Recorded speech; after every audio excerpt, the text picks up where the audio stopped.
So today's lesson is going to be what makes this solo great from the Red Hot Chili Peppers' John Frusciante solo on the song Californication. Also, like the video right now before we get started.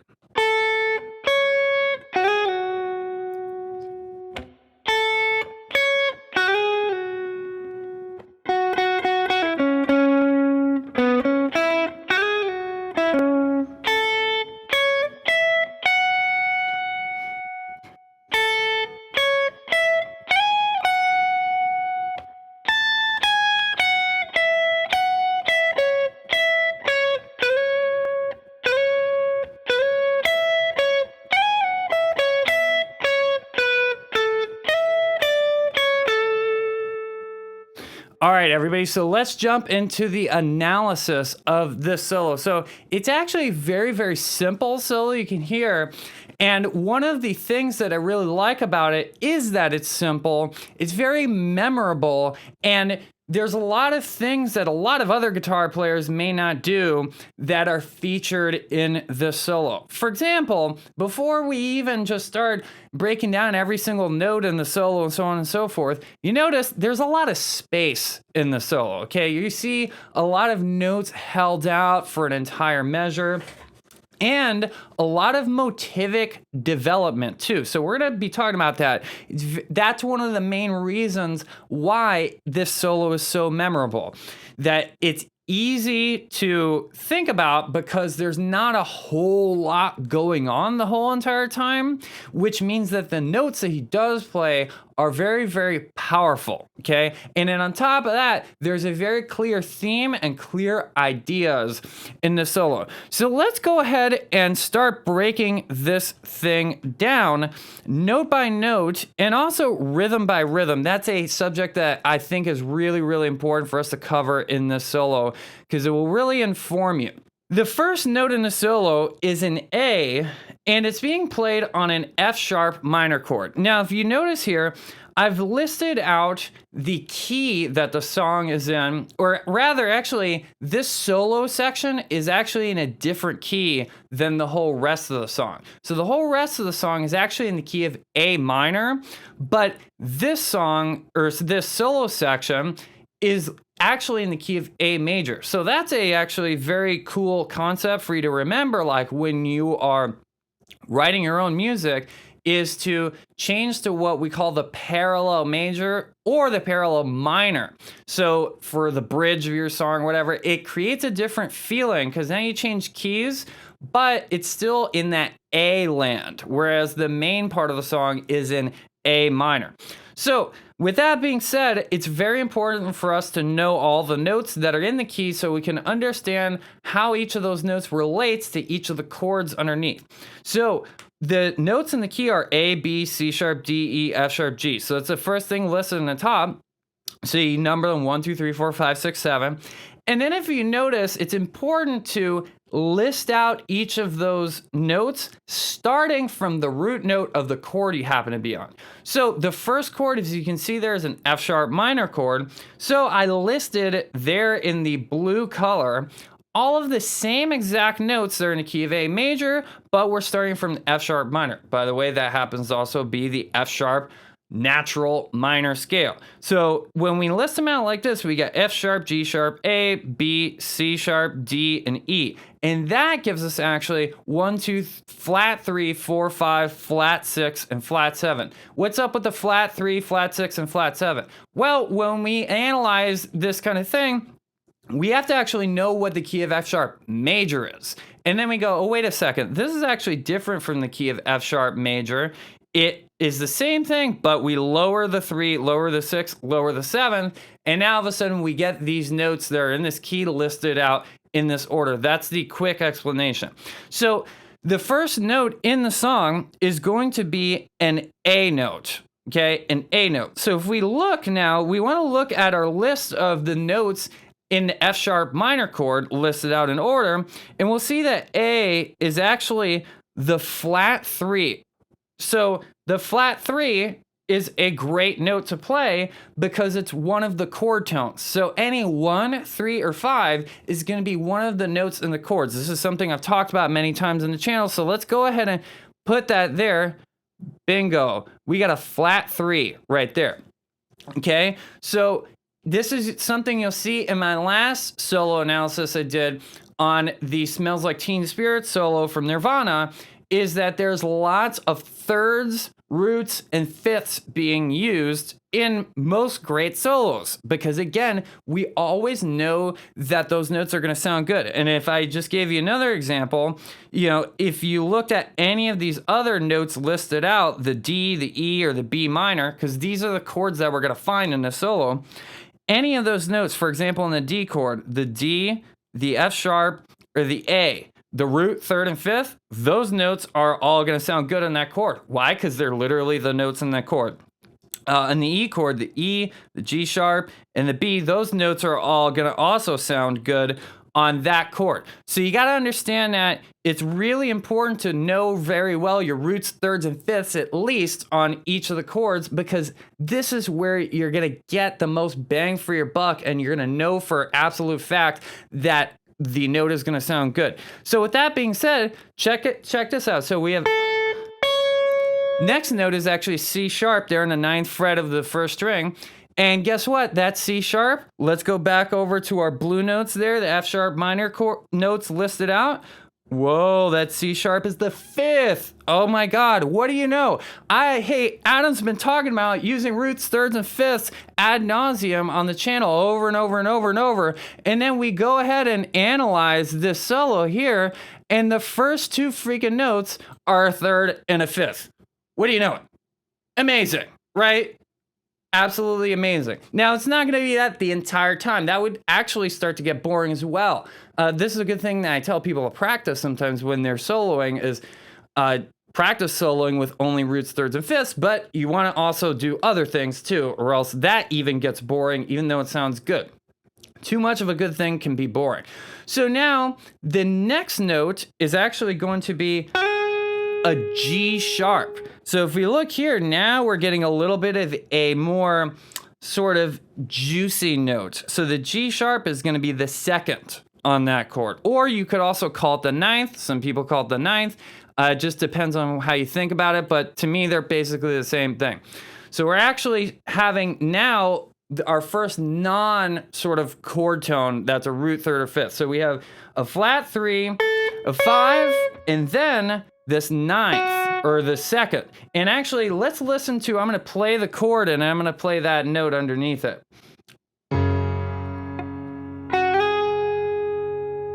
So that's the chord. And then that's the 2nd. Sounds very, very juicy. Okay, so now our next note, we're actually going to the next chord, which is D major. So we have to now sort of orient ourselves a little bit. So this next note actually gets played right at the end of the F sharp minor chord. So we could think and look, actually, that note is an F sharp note right there on the 7th fret of the 2nd string, which would actually be the root of the F sharp minor chord. Now, you're not going to hear it long enough to sort of hear it as the root. We're hearing it as what we call an anticipation of the next chord. So even though it technically comes before the next chord, it comes like right before the next chord. And it kind of gives us actually this nice feeling of forward momentum. And I want to actually talk about that rhythmic concept for just a second here. So we got to look at the D major now notes listed out there in green. So that's an F sharp note, like I just said. And guess what? Oh, wow. What do you know? It's a third. Another third right there on the next chord. So there's already within the first 2 bars of the solo, there's 2 thirds that are being played there. And by the way, that's the note that's being held out too, is the third. So I was talking about that even if you use these other notes, a lot of times you want to make sure that you're landing and ending your phrases on the third of the chord. So now look, I'm going to play actually the chord underneath.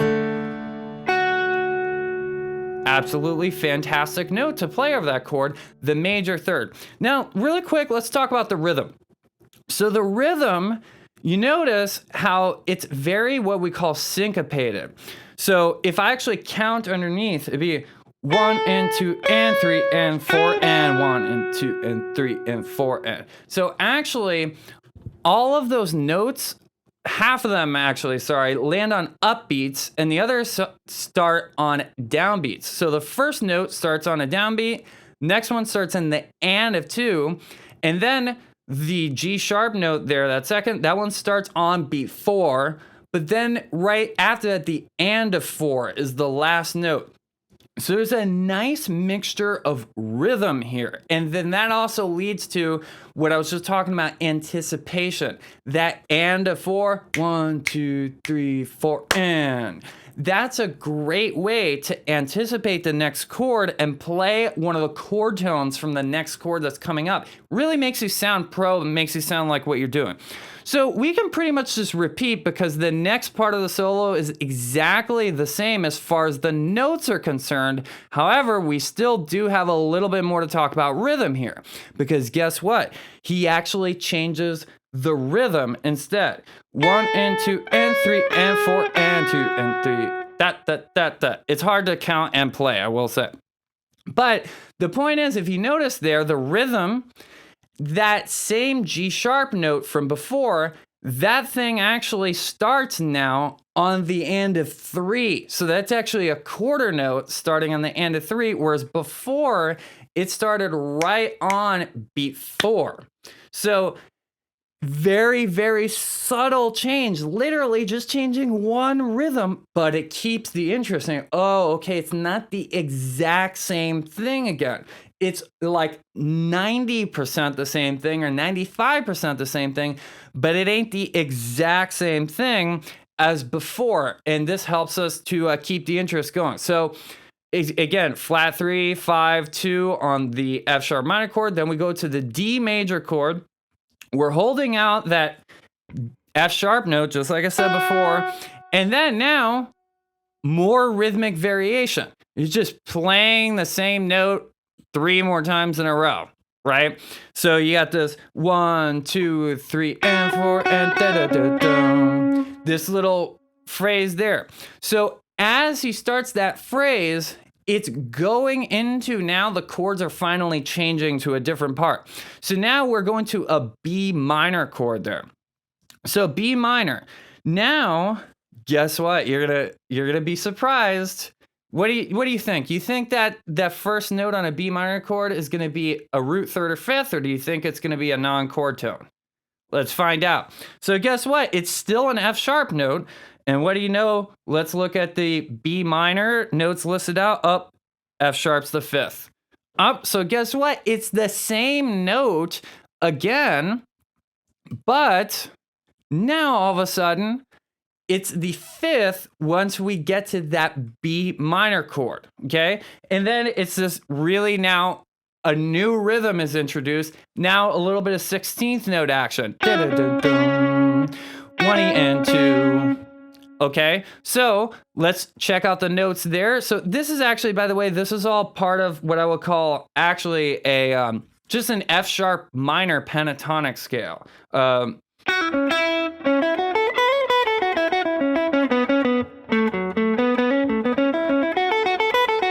That's sort of where the notes are coming from, but it's still important, even if you're just playing stuff from the pentatonic scale, you still want to make sure that you know, okay, how these relate to the chord underneath, because it just helps you sound better, okay? So now let's go ahead and we're going to see that that's an E note, okay? So E, that's actually the fourth. Boom. E is the fourth. So now we notice it only happens for like a split second, but then that's one of those sort of non-chord tones. The fourth actually is a very good sounding non-chord tone though, specifically on a minor chord, not on a major chord. Don't play the fourth on a major chord, at least not like holding it out. You can play the fourth on a major chord, but don't like sit on it. It'll sound very dissonant. So there's a non-chord tone, so that's going to be the 4.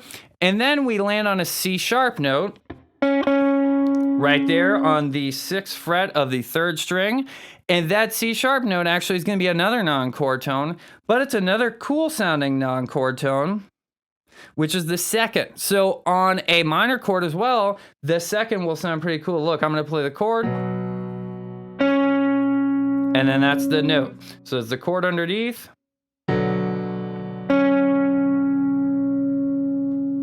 Very, very good sounding note. So we got actually a little bit of variation now. So that makes things interesting because now it's not all chord tones the whole entire time, right?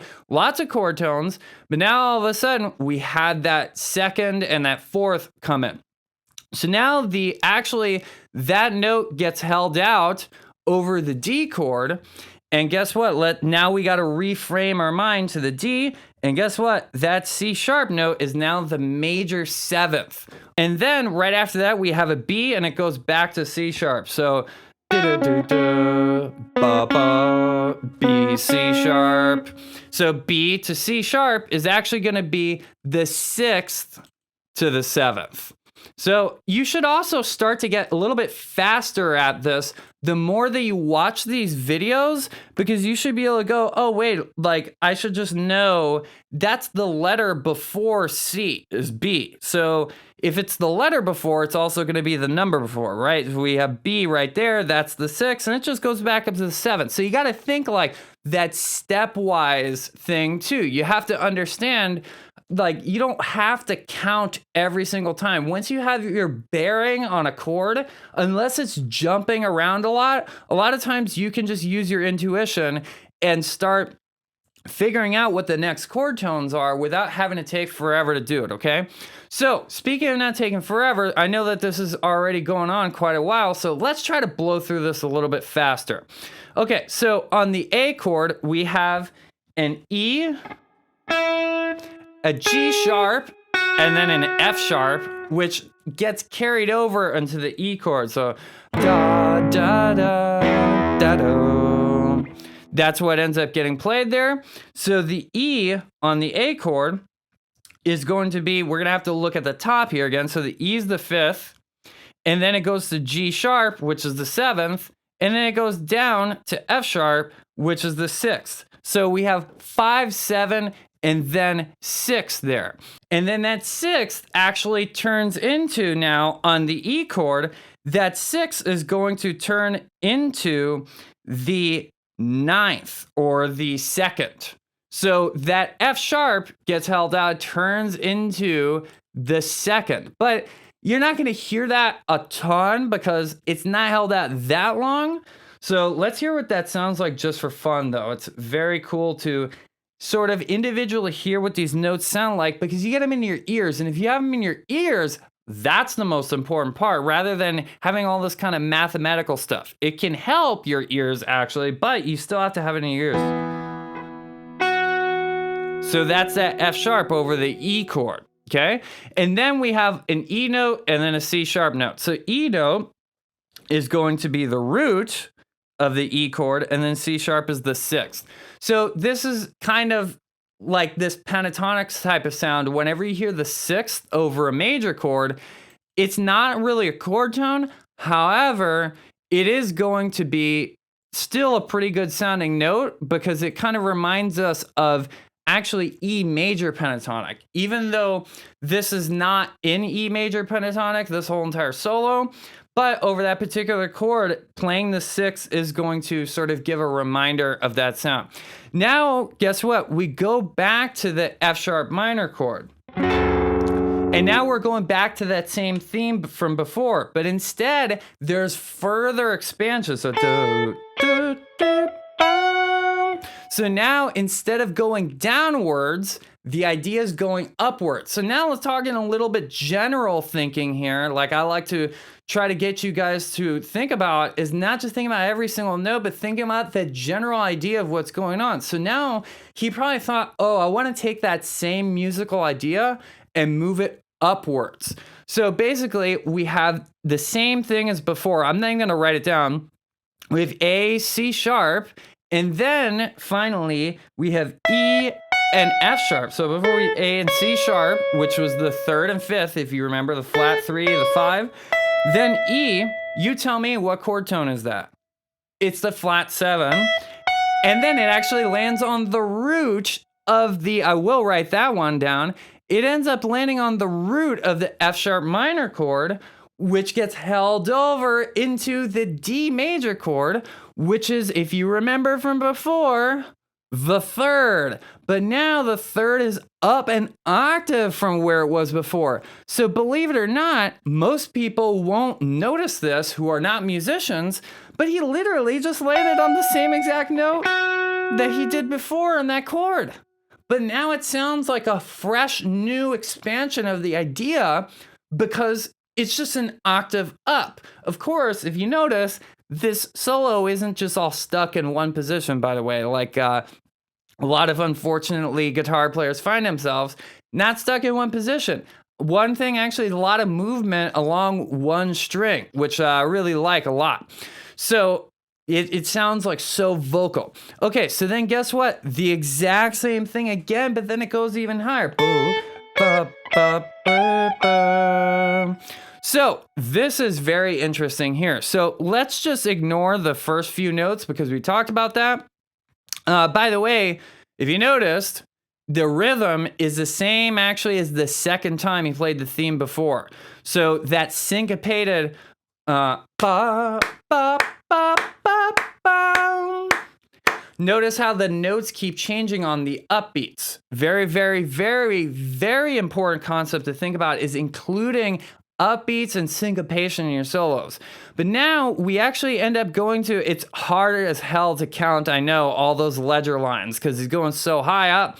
But that's actually going to be a G sharp note there. So G sharp, if we look at our D major chord, G sharp's going to be the sharp 4. But right before that, of course, it's on the F sharp minor chord. G sharp is the 2. So now all of a sudden, it is a non-chord tone. We got the 2 on the F sharp minor chord, which that turns into the sharp 4 on the D major chord, and then that goes down again to the 3 on the major chord. So I talked about that. Actually, the sharp 4 on a major chord can sound very nice. This is also because this is the 4 chord in the progression. So even though this is a major chord, it's not in the key of D major. If we were in the key of D major, it would have actually a G natural note in it, not a G sharp. But since we're still in the key of A major, it has a G sharp in it. So it sounds a little bit different than playing the regular 4, which would actually be a G natural. Let's actually hear the difference. So look, I'm going to play a D major chord. I'm going to play this G sharp over it. Beautiful sounding note. But now look, I'm going to play D major chord. Now I'm going to play a G natural over it. And it's going to sound kind of nasty. That doesn't sound very good. That's the natural 4, and it's because it clashes with the 3rd. It's a half step away from the 3rd. So again, like I was saying in the beginning of the lesson, amazing freaking motivic development. There's literally 4 different variations of the same idea of this ba, ba, like starting with that exact same 2 notes every time. And that's why this solo is so memorable. This is actually a solo that I learned years and years and years ago, and I still would remember it even if I haven't played it in years and years and years. I'd still remember how to play it because it's so catchy and it sticks in your ear so well. Okay, so now we're going to the next part. We got this whole chord progression going on, which is B minor, D, A, E, and the chords are going by faster, by the way. That's a good thing to notice about the chord progression writing is that the harmonic rhythm is different, so it's faster. The other part, the chords are being held out for a long time. Now the chords are switching faster in this section. So this part's super cool. It's like... So let's analyze this. First of all, you notice now, hey, John's not afraid to just play quarter notes. He didn't have to start busting out a whole bunch of 16th notes and triplets and da-da-da-da-da-da-da and start playing super fast. No, there's nothing wrong with playing just a bunch of quarter notes in a row. It's actually sounds super good at this point. Why? Because we've heard like all this syncopation going on the whole entire time. But now, after all that syncopation and da, da, da, da, all that stuff. Now all of a sudden we're hearing ba ba ba ba. We're just hearing quarter notes right on the beat, and it just serves further to generate interest and keep the thing changing and being dynamic. So sometimes you're hearing a lot of upbeats, sometimes you're hearing a lot of downbeats, which unfortunately sometimes people will stick way too much with just downbeat, downbeat, downbeat, downbeats, downbeats, and they're not even thinking about the rhythms they're playing. They're just thinking about the notes the whole entire time. And then it makes their solo sound boring. So this solo doesn't sound boring because it's got fantastic variation in the rhythm. So this is a super high note. That's actually going to be A, all the way in the 17th fret of the first string. And let's look at the B minor chord. A is the flat 7. Then actually it just goes down to G sharp, which is the 6th. Natural 6 on a minor chord is very interesting. It's kind of like what we call Dorian sound. That has to do with modes. We're not going to talk too much about that right now. By the way, actually, these are all modes that I wrote down here. But I'm not going to start getting into the naming of all that stuff. So on the B minor chord, it actually has the flat 7 and then the 6th. And then now we switch to the D major chord, and then guess what? We have another F sharp and then an E actually. So a lot of times the flat 7 on a minor chord, that is, it depends on who you ask. If you ask a classical musician, they'll say, no, that's not a chord tone. Ask a jazz musician, they'll say, yes, that absolutely is a chord tone. So now we have F sharp on the D major chord, which is the 3rd. This is the umpteenth time we've heard that a F sharp note played right on the D major chord. But so you notice right on the downbeat, right when we hear the chord, we hear a chord tone. Right on the downbeat of the B minor chord, we heard a flat 7. That's a chord tone because to me it's a chord tone. And then right on the downbeat of the D major, we hear a 3rd. Okay, so then the next note is actually going to be an E, which just using your own logic, you should be able to determine that is a 2nd. So it's on the D major chord. You're just going down one step in the key. So then that's a 2nd. And then now we're going into the A major chord, and we're going to hear a little bit more of the same concept that I was talking about. So that's an F sharp note, which is actually the 6th. And then it goes right down, though, to E, which is the 5th. So I'm going a little bit faster here. Follow along with that chart on the left. And then it goes down to a C sharp, which is the 3rd. But then that's held over onto the E. So it kind of, you hear that as the 6th on the E chord. And then after that, it goes back up to an E, which is the root of the E chord. So I'm just going to put 1. And then we hear this C sharp again, which is going into the B minor chord. So that C sharp note is the 6th on the E chord, but then it is the 2nd on the B minor chord. And then it just kind of gets repeated a whole bunch of times. So here, you don't need to sort of overthink it. It's a note within key, and you realize, oh, wait a second. That note, by whatever mechanism, if we analyze it, you'll see, we will analyze it actually. Let's do it. But he just keeps playing that same note over the same chord. So B minor, and then over D, and then over A, it also sounds good. That note sounds great over all those chords. That's one thing you all should think about too, is finding what's called a common tone. Can you find one note that sounds good over all the chords in your progression? That a lot of times can make life a lot easier for you, because then you know no matter what, no matter what risks you take, you can always come back to that note. So guess what? It's the 2nd on the B minor chord. It's the 7th, major 7th on the D major chord, and then it's the major 3rd on the A major chord. So then it goes up to the root of the E major chord, and then it goes back down to the 6th of the E major chord, which is the C sharp again, right? So it's the C sharp. It's kind of neat to see like, oh, C sharp is the second of the B minor chord. It's the sixth of the E major chord. It's the seventh of the D major chord, and it's the fifth of the F sharp minor chord. And it's also the third of the A major chord. So like picking one note and saying, oh, what chord tone is that on all these different chords? That kind of thing will make you a lot faster at this too, and it'll just make you better at soloing. Okay, so we're about to finish. The last line is this cool.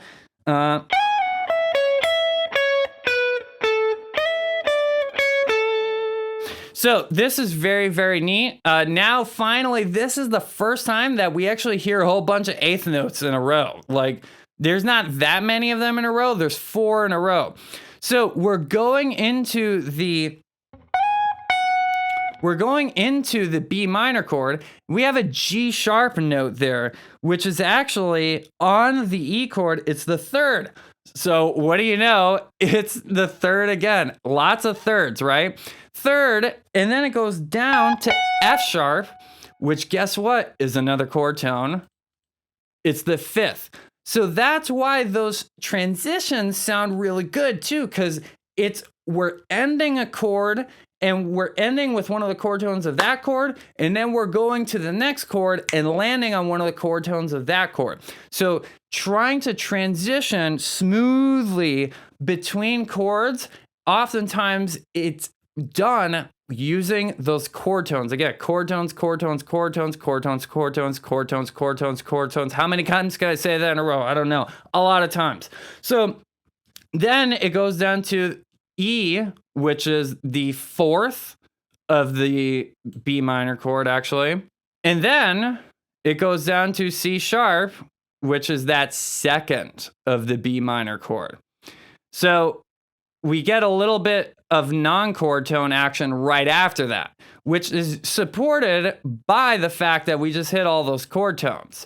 So let's see what happens after that. So that fourth is the E, and then that actually turns into, let's hear what that sounds like. That's what the fourth sounds like in that chord. Okay, so now we end up going to more syncopation. Let's look at the rhythm. Back to the idea of rhythm for a second. I know there's a lot of note stuff. That phrase right there, 1, 2, 3, 4, and 1, and 2, and. It starts on an upbeat, and then now all of a sudden we're getting a whole bunch of syncopation back. Syncopation is basically always going to sound good. So that E is actually the second on the D major chord. Then it goes down to C sharp, which is the seventh. To me, I consider that a chord tone. And then we're going to go to B, which is the sixth of the D major chord, but it's also the second of the A major chord. Then we go down to A, which is the root of the A major chord. So we're on this part. So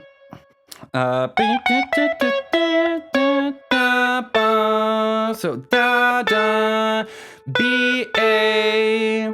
So B, we play that. That's what that sounds like. Also, you don't think individually, too, if you start thinking about, oh, what does that sound like when I go from the 2 to the 1 in a chord, right? So you hear how that 2 sounds a little less stable. It still sounds nice, but da-da. And then it goes right up to E, which is the you tell me.